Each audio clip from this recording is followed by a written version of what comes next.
இன்று முதல் நான் உன்னை ஆசீர்வதித்திடுவேன். நன்மைகளால் உன் வாழ்வை நானே நிறைத்திடுவேன்.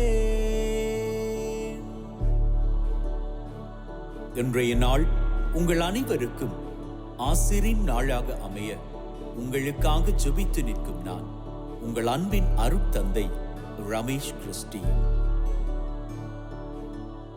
இன்று முதல் நான் உன்னை ஆசீர்வதித்திடுவேன்.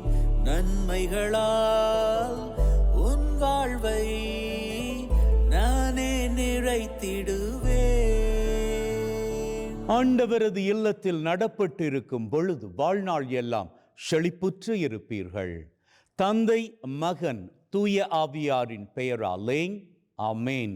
நம் ஆண்டவராகிய இயேசு கிறிஸ்துவின் அருளும் கடவுளின் அன்பும் தூய ஆவியாரின் நட்புறவும் உங்கள் அனைவரோடும் இருப்பதாக, ஆன்மாவோடும் இருப்பதாக. பலியிலே கலந்து கொள்ள தடையாக இருக்கும் மீறுதல்கள் பலவீனங்களுக்காக மனம் வருந்துவோம், மன்னிப்பு வேண்டி ஜெபிப்போம்.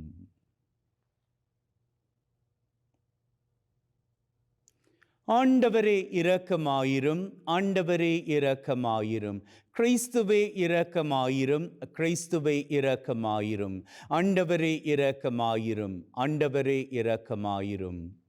எல்லாம் வல்ல இறைவன் நம் மீது இரக்கம் வைத்து நம்முடைய மீறுதல்கள் பலவீனங்களில் நமக்கு விடுதலை தருவாராக. ஆமென். ஜெபிப்போமாக.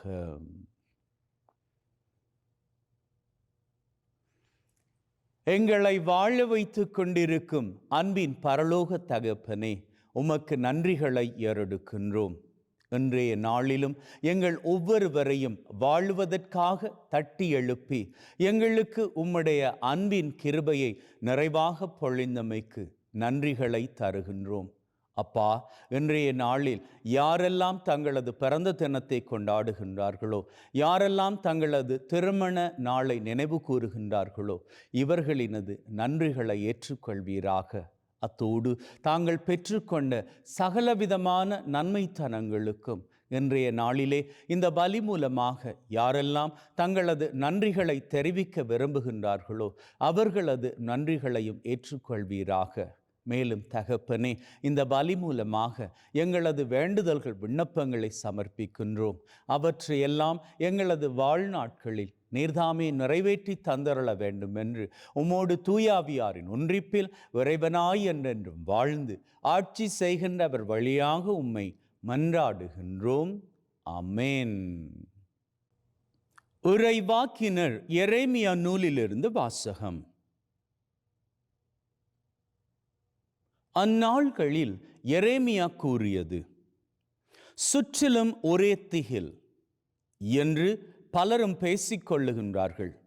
பழி சுமத்துங்கள், வாருங்கள், அவன் மேல் பழி சுமத்துவோம் என்கிறார்கள். என் நண்பர்கள் கூட என் வீழ்ச்சிக்காக காத்திருக்கிறார்கள்.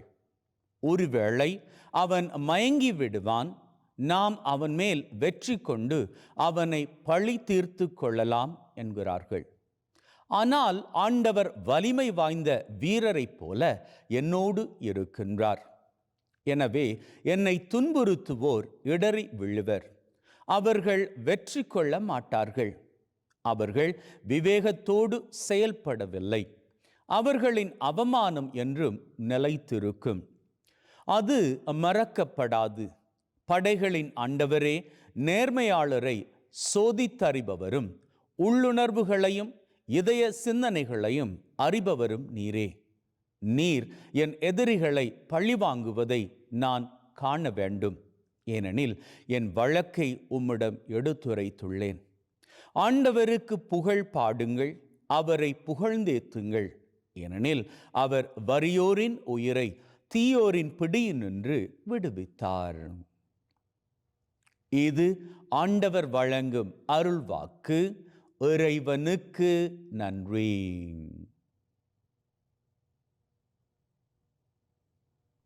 உங்கள் பல்லவியாக.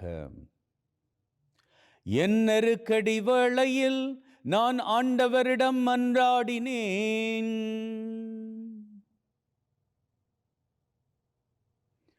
அவர் உரைத்தது, என் ஆற்றலாகிய ஆண்டவரே, உம்மிடம் நான் அன்பு கூர்கின்றேன். ஆண்டவர் என் கற்பாரை, என் கோட்டை, என் மீட்பர். போற்றற்குரிய ஆண்டவரை நோக்கி நான் மன்றாடினேன். என் எதிரிகளிடமிருந்து நான் மீட்கப்பட்டேன். என் நெருக்கடி வேளையில் நான் ஆண்டவரிடம் மன்றாடினேன். சாவின் கயிறுகள் என்னை இறுக்கின, அழிவின் சூழல்கள் என்னை மூழ்கடித்தன. பாதாள கயிறுகள் என்னை சுற்றி இறுக்கின, சாவின் கண்ணிகள் என்னை சிக்க வைத்தன. என் நெருக்கடி வேளையில் நான் ஆண்டவரிடம் மன்றாடினேன். என் நெருக்கடி வேளையில் நான் ஆண்டவரிடம் மன்றாடினேன். என் கடவுளை நோக்கி கதறினேன். தமது கோவிலில் நின்று அவர் என் குரலை கேட்டார். என் கதறல் அவர் செவிகளுக்கு எட்டியது. என் நெருக்கடி வேளையில் நான் ஆண்டவரிடம் மன்றாடினேன்.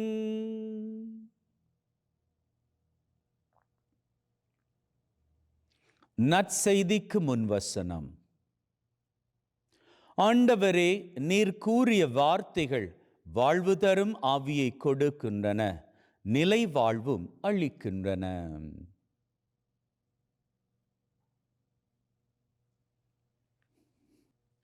ஆண்டவர் உங்களோடு இருப்பாராக, ஆன்மாவோடும் இருப்பாராக. யோவான் எழுதிய நற்செய்தியிலிருந்து வாசகம். ஆண்டவரே, மாட்சி உமக்கே. அக்காலத்தில் இயேசுவின் மேல் எறிய யூதர்கள் மீண்டும் கற்களை எடுத்தனர். இயேசு அவர்களை பார்த்து, தந்தையின் சொற்படி பல நற்செயல்களை உங்கள் முன் செய்து காட்டியிருக்கிறேன். அவற்றுள் எச்செயலுக்காக என்மேல் கல்லெறிய பார்க்கிறீர்கள் என்று கேட்டார். யூதர்கள் மறுமொழியாக, நற்செயல்களுக்காக அல்ல, இறைவனை பழித்துரைத்ததற்காகவே உன்மேல் கல்லெறிகிறோம். ஏனெனில் மனிதனாகிய நீ உன்னையே கடவுளாக்கிக் கொள்கிறாய் என்றார்கள். இயேசு அவர்களை பார்த்து, நீங்கள் தெய்வங்கள் என நான் கூறினேன் என்று உங்கள் மறைநூலில் எழுதியுள்ளது அல்லவா? கடவுளுடைய வார்த்தையை பெற்றுக்கொண்டவர்களே தெய்வங்கள் என்று சொல்லப்படுகிறார்கள். மறைநூல் வாக்கு என்றும் அழியாது. அப்படியானால் தந்தையால் அர்ப்பணிக்கப்பட்டு அவரால் உலகுக்கு அனுப்பப்பட்ட நான் என்னை இறைமகன் என்று சொல்லிக் கொண்டதற்காக இறைவனை பழித்துரைக்கிறாய் என நீங்கள் எப்படி சொல்லலாம்? நான் என் தந்தைக்குரிய செயல்களை செய்யவில்லை என்றால் நீங்கள் என்னை நம்ப வேண்டாம். ஆனால் நான் அவற்றை செய்தால் என்னை நம்பாவிடினும் என் செயல்களையாவது நம்புங்கள். அதன் மூலம் தந்தை என்னுள்ளும் நான் அவருள்ளும் இருப்பதை அறிந்துணர்வீர்கள் என்றார். இதை கேட்டு அவர்கள் அவரை மீண்டும் பிடிக்க முயன்றார்கள். ஆனால் அவர்கள் கையில் அகப்படாமல் அவர் அங்கிருந்து சென்றார். யோர்தானுக்கு அப்பால் யோவான் முதலில் திருமுழுக்கு கொடுத்து வந்த இடத்திற்கு இயேசு மீண்டும் சென்று அங்கு தங்கினார்.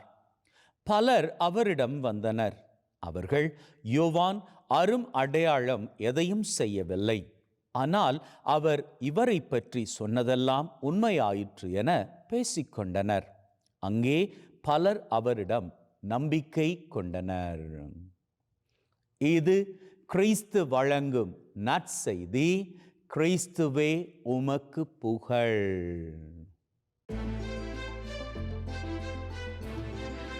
அந்த சாத்தானிடம் இருந்திருக்கக்கூடிய அதிகாரத்தை, உலகத்தின் மீது இருக்கக்கூடிய அதிகாரத்தை நமக்காக பெற்றுக் கொடுக்கும்படியாகத்தான் அவர் போரிட்டார்.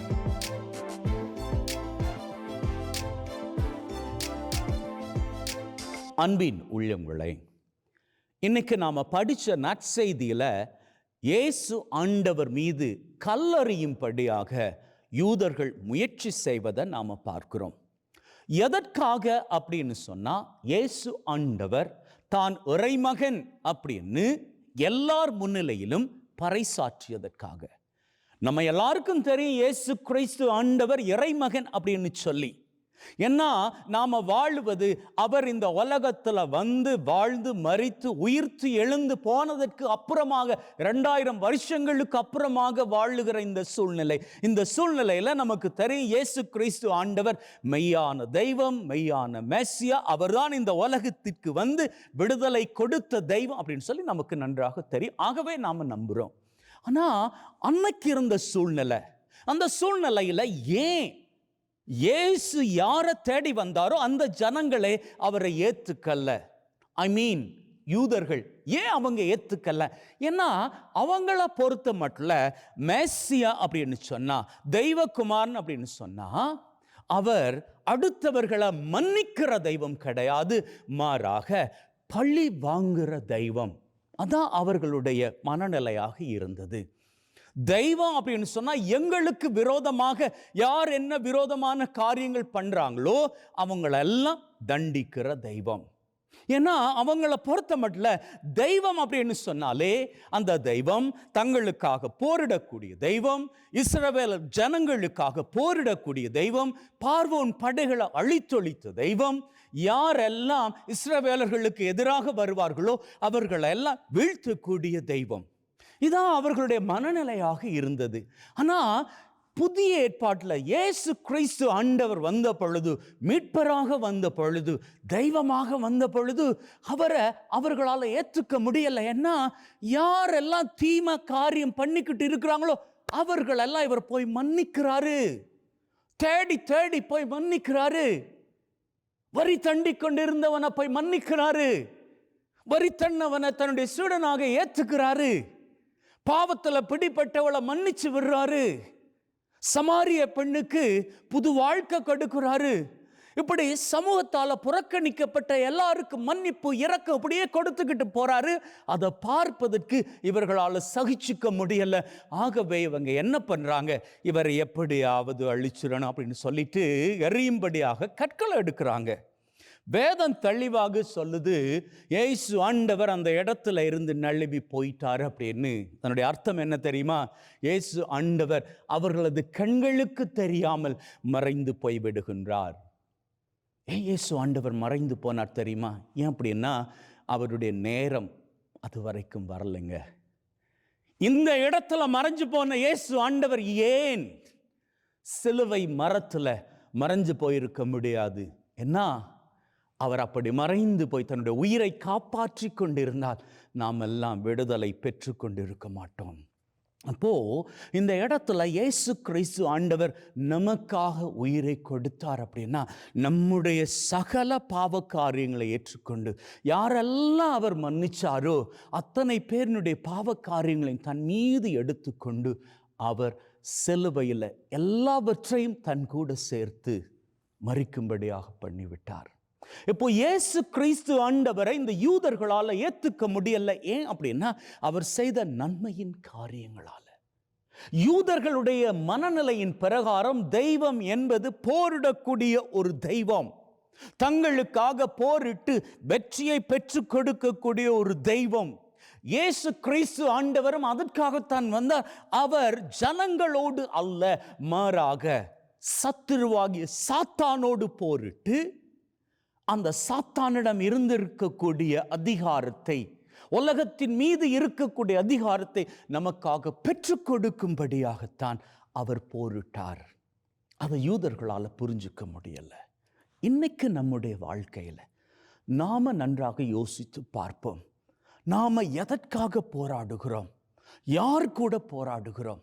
நம்ம குடும்பத்தில் நம்முடைய சுதந்திரம் நமக்கு கிடைக்கல அப்படி என்பதற்காக நம்முடைய பெற்றோரோடு நாம் போராடுறோமா?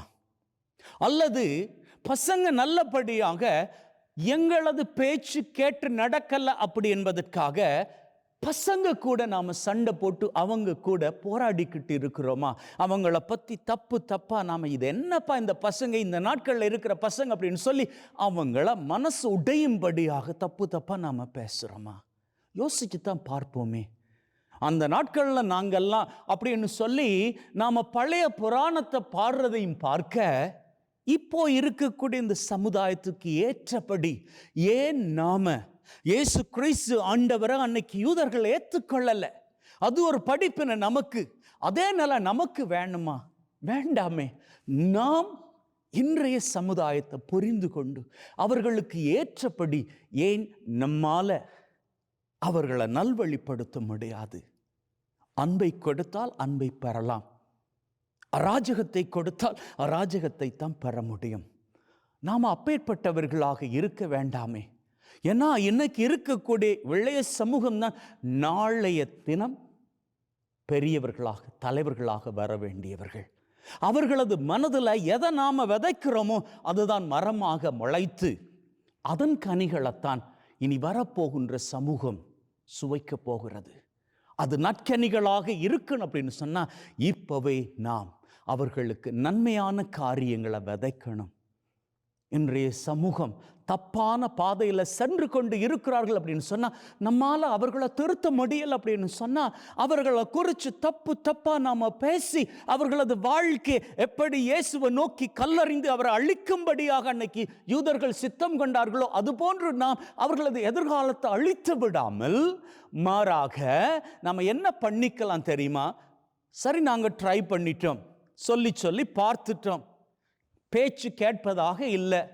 பெரியவங்க எங்களுடைய பேச்சுக்களை இந்த பசங்க கேட்குறாங்கல்ல, என்ன பண்ணிக்கலாம்?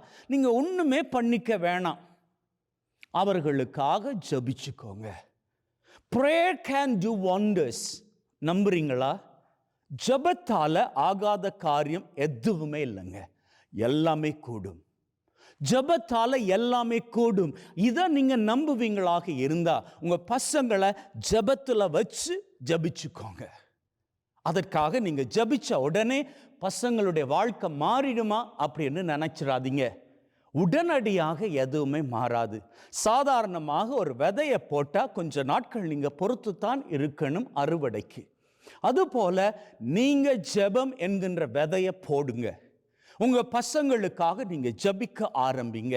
இந்த தலைமுறைக்காக நீங்க ஜபிக்க ஆரம்பிங்க. உலகத்துல நடக்கக்கூடிய இந்த போருக்காக ஜபிக்க ஆரம்பிங்க. இன்னைக்கு இல்லாது போனாலும் என்னைக்கோ ஒரு நாள் எல்லாம் சரியாகி போகும். ஆகவே இதை மனதில் பதித்து கொள்ளுங்கள். அன்னைக்கு யூதர்கள் இயேசு ஆண்டவரை மிஸ் பண்ணாங்க. இயேசு ஆண்டவருக்கே கல்லறியும்படியாக கற்களை தூக்குனாங்க. அதுபோல நீங்க அடுத்து வரக்கூடிய தலைமுறையினுடைய தலையெழுத்தை மாத்திராதீங்க. அவர்கள் நல்லபடியாக வாழணும், நல்லபடியான ஆசிரோடு வாழணும், நல்லபடியான உலகத்தை அமைத்து சமாதானத்தோடும் மகிழ்வோடும் வாழணும். அதுக்கு நீங்க என்ன பண்ணிக்கணும்? உங்களால் முடிஞ்சளவு அட்வைஸ் பண்ணி பாருங்க. உங்க அட்வைஸை கேட்டுக்கலையா, அவர்களை ஜெபத்தில் வச்சு ஜெபிச்சுக்கோங்க. எல்லாம் நல்லபடியாக நடக்கும். ஆமென்.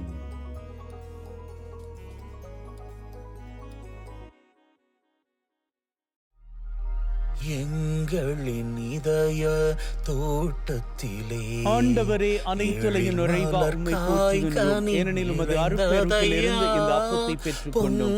நிலத்தின் விளைவு மனிதொழைப்பின் பயணமாகிய இந்த அப்பத்தை உமக்கு ஒப்புக் கொடுக்கின்றோம். வாழ்வளிக்கும் அப்பமாக மாறும். இறைவன் என்னென்றும் வாழ்த்து வருவாராக. உன் பொன்னொளி பீடத்தில் குவித்து வைத்தோம். ஆண்டவரே, அனைத்துலகின் நிறைவா உம்மை போற்றுகின்றோம். ஏனெனில் உமது அருட்பெருக்கிலிருந்து இந்த ரசத்தை பெற்றுக்கொண்டோம். நிலத்தின் விளைவும் திராட்சை கொடியின் பயணமாகிய இந்த ரசத்தை உமக்கு ஒப்புக் கொடுக்கின்றோம். வாழ்வளிக்கும் பானமாக மாறும். இறைவன் என்றென்றும் வாழ்த்து பெறுவாராக.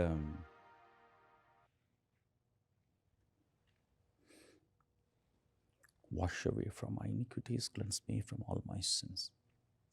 சகோதர சகோதரிகளை, பிள்ளைகளை, என்னுடையதும் உங்களுடையதுமான இந்த பலி நம் தந்தையாகிய இறைவனுக்கு ஏற்றதாகும்படி மன்றாடுங்கள்.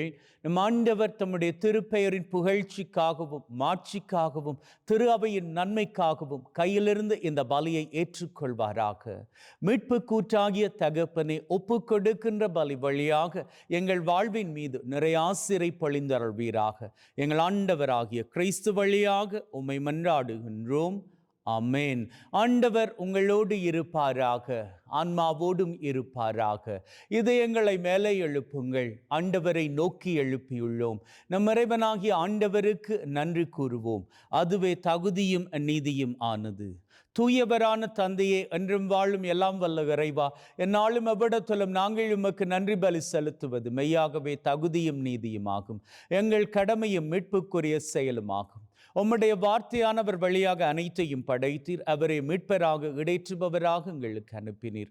அவர் தூய ஆவியால் கன்னிமரியிடமிருந்து உடலெடுத்து மனிதனானார். சாவை வென்று உயிர்ப்புணென விளங்க செய்தார். ஆகவே வானதூதர் புனிதர் அனைவரோடு நாங்களும் சேர்ந்து உம்முடைய மாட்சியை புகழ்ந்து ஒரே குரலாய் சொல்லுவதாவது: தூயவர், தூயவர், தூயவர், வான் படைகளின் கடவுளாம் ஆண்டவர். விண்ணகமும் மண்ணகமும் உமது மாட்சியால் நிறைந்துள்ளன. உன்னதங்களிலே ஓசன்னா. ஆண்டவர் பெயரால் வருகிறவர் ஆசி பெற்றவர். உன்னதங்களிலே ஓசன்னா. ஆண்டவரே, நீர் மெய்யாகவே தூயவர், தூய்மை அனைத்திற்கும் ஊற்று. ஆகவே உம்முடைய ஆவியை பொழிந்து காணிக்கைகளை தூய்மைப்படுத்த தாழ்மையுடன் வேண்டுகின்றோம். இவ்வாறு எங்கள் ஆண்டவர் இயேசு கிறிஸ்துவின் உடலும் இரத்தமுமாக எங்களுக்கு இவை மாறுவனவாக. அவர் பாடுபட உளம் கனிந்து தம்மை கையளித்த போது அப்பத்தை எடுத்து நன்றி செலுத்தி அதை பிட்டு தம் சீடருக்கு கொடுத்து அவர் சொன்னதாவது: எல்லாரும் இதிலிருந்து பெற்று உண்ணுங்கள், ஏனெனில் இது உங்களுக்காக கையளிக்கப்படும் என் உடல்.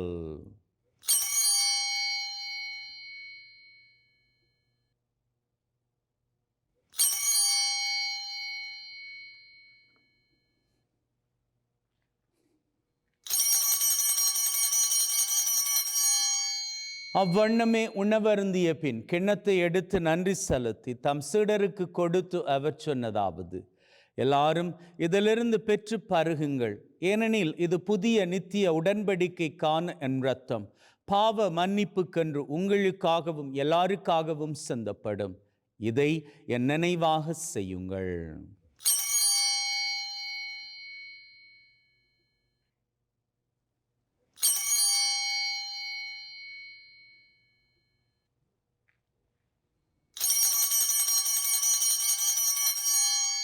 நம்பிக்கையின் மறைபொருள்.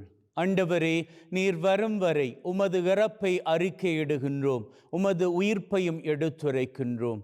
ஆகவே ஆண்டவரே, நாங்கள் கிறிஸ்துவின் இறப்பை உயிர்ப்பை நினைவு கூர்ந்து வாழ்வு தரும் அப்பத்தை மீட்பளிக்கும் கிண்ணத்தை உமக்கு ஒப்புக் கொடுக்கின்றோம். உம் திருமண் நின்று உமக்கு ஊழியம் புரிய தகுந்தவர்கள் என எங்களை ஏற்றுக்கொண்டீர். எனவே உமக்கு நன்றி செலுத்துகின்றோம். மேலும் கிறிஸ்துவின் உடலிலும் இரத்தத்திலும் பங்கு கொள்ளும் எங்களை தூய ஆவி ஒன்று சேர்க்க வேண்டுமென தாழ்மையுடன் வேண்டுகின்றோம். ஆண்டவரே, உலகெங்கும் பரவி இருக்கும் உம்முடைய திரு அவை, எங்கள் திரு தந்தை லியோ மற்றும் எங்கள் ஆயர் தாமஸ், உம்முடைய குருக்கள், துறவியர்கள், பொதுநிலையினர் அனைவரையும் பரம அன்பின் உறுதி பெற செய்தருளும். உயிர்த்தெழும் எதிர்நோக்குடன் இறந்து போன எங்கள் சகோதர சகோதரிகளை, இறந்தோர் அனைவரை ஒளிர்மிக்கவும் திருமுன் ஏற்றுக்கொள்ளும். எங்கள் அனைவர் மீதும் இரக்கமாயிரும். கடவுளின் கன்னித்தாயான மாட்சிமிக்க மரியா, அவருடைய கணவரான புனித யோசேப், இவ்வுலகில் உமக்கு உகந்தவர்களாயிருந்த புனிதராகிய அனைவருடன் நிலை வாழ்வில் தோழமை கொண்டு உம் திருமகன் கிறிஸ்து வழியாக உம்மை புகழ்ந்தேற்றும் வரமருள உம்மை மன்றாடுகின்றோம். உள்ளங்களே, தெய்வீக பிரசன்னம் இங்கே. இந்த வேளையில் நம்முடைய உள்ளத்து விருப்பங்களை அவரண்டை சமர்ப்பித்து நிற்போம். அந்த விதத்திலே முதலில் இன்றைய நாளுக்கான தேவை.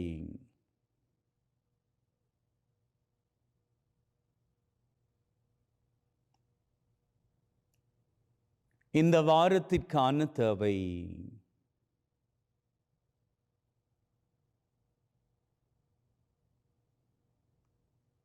இந்த மாதத்திற்கான தேவை.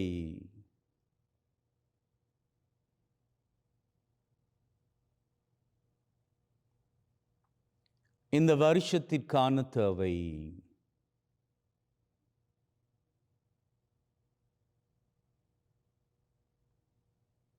உள்ளத்தின் ஆழத்திலே உறைந்து போயிருக்கக்கூடிய 3 அதிவிசேஷமான தேவைகள்.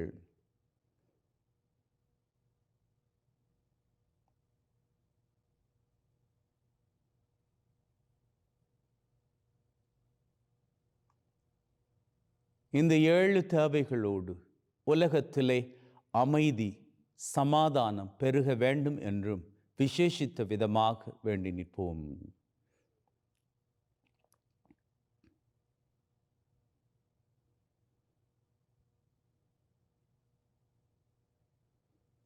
கேட்ட காரியங்கள் அத்தனையும் தெய்வம் கேட்ட மாத்திரமே நமக்கு தந்துவிட்டார் என்கின்ற உள்ளத்து நம்பிக்கையுடன் வாருங்கள், அவர் புகழை வணக்கமாக ஏறெடுப்போம்.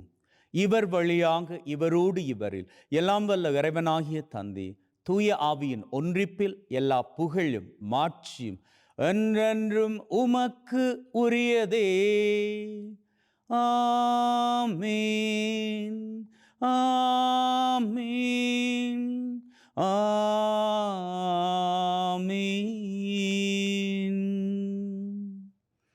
மீட்பரின் கட்டளையால் கற்பிக்கப்பட்டு தேவ படிப்பினையில் பயிற்சி பெற்று நாம் நம்பிக்கையோடு சொல்லுவோம். விண்ணுலகில் இருக்கிற எங்கள் தந்தையே, உமது பெயர் தூயது என போற்ற பெறுக. உமது ஆட்சி வருக. உமது திருவுளம் விண்ணுலகில் நிறைவேறுவது போல மண்ணுலகிலும் நிறைவேறுவதாக. எங்கள் அன்றாட உணவை இன்று எங்களுக்கு அளித்தருளும். எங்களுக்கு எதிராக தீமை செய்வோரை நாங்கள் மன்னிப்பது போல எங்கள் பாவங்களை பொறுத்தருளும். எங்களை சோதனைக்குட்படுத்தாதையும் தீமையிலிருந்து எங்களை விடுவித்தருளும். ஆண்டவரே, தீமை அனைத்திலும் இருந்து எங்களை விடுவித்து எங்கள் வாழ்நாளில் அமைதியை கனிவுடன் அருள உம்மை வேண்டுகின்றோம். உம்முடைய இரக்கத்தின் உதவியால் நாங்கள் பாவத்திலிருந்து எப்பொழுதும் விடுதலை பெற்று யாதொரு கலக்கமும் இன்றி நலமாயிருப்போமாக. நாங்கள் எதிர்நோக்கி இருக்கும் பேரின்பத்திற்காகவும் மீட்பராகிய இயேசு கிறிஸ்துவின் வருகைக்காகவும் காத்திருக்கின்றோம். ஏனெனில் ஆட்சியும் வல்லமையும் மாட்சியும் என்றென்றும் உமக்குரியதே. ஆண்டவரே இயேசு கிறிஸ்துவே, அமைதியை உங்களுக்கு விட்டு செல்கிறேன், என் அமைதியை உங்களுக்கு தருகிறேன் என்றும் திருத்தூதர்களுக்கு சொன்னீரே. எங்கள் மீறுதல்கள் பலவீனங்களை பார்க்காமல் உம்முடைய திரு அவையின் நம்பிக்கையை கண்ணோக்கி அதற்கு அமைதியும் ஒற்றுமையும் தந்தரள திருவிழம் கொள்வீராக. என்றென்றும் வாழ்ந்து ஆட்சி செய்கின்றவர் நீரே. ஆமேன். ஆண்டவருடைய அமைதி உங்கள் அனைவரோடும் என்றும் இருப்பதாக, ஆன்மாவோடும் இருப்பதாக. ஒருவர் ஒருவருக்கு கிறிஸ்துவின் அமைதியை பகிர்ந்து கொள்வோம்.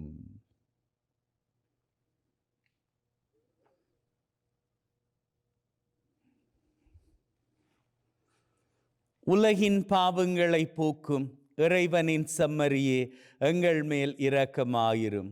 உலகின் பாவங்களை போக்கும் இறைவனின் செம்மறியே, எங்கள் மேல் இரக்கமாயிரும். உலகின் பாவங்களை போக்கும் இறைவனின் செம்மறியே, எங்களுக்கு அமைதியை அளித்தருளும். இதோ நம் ஆண்டவராகிய இயேசு கிறிஸ்து நாம் அத்தனை பேரையும் மகிழ்வோடும் அமைதியோடும் வாழும்படியாக அழைத்து நிற்கும் தெய்வம். அழைக்கப்பெற்று நாங்கள் பேறு பெற்றோர். ஆண்டவரே, தேவரீர் என் உள்ளத்தில் எழுந்தருள நான் தகுதியற்றவன், ஆனால் ஒரு வார்த்தை மட்டும் சொல்லி அருளும், என் ஆன்மா நலமடையும்.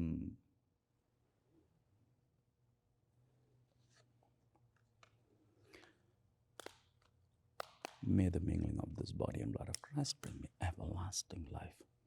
Amen.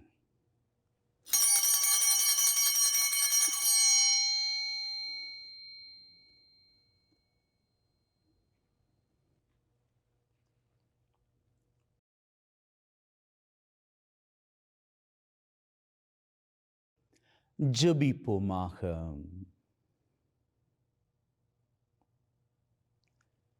அப்பா தகப்பனே, இந்த பலி மூலமாக எங்களை ஆசீர்வதித்தவரே, உமக்கு நன்றிகளை ஏறெடுக்கின்றோம். அப்பா, மேலுமாக இன்றைய நாள் பூராகவும் எங்களோடு கூடவே நீர் இருப்பீராக. எங்களை சகலவிதமான பொல்லாப்புகளுக்கும் தப்புவித்து காத்தருள்வீராக.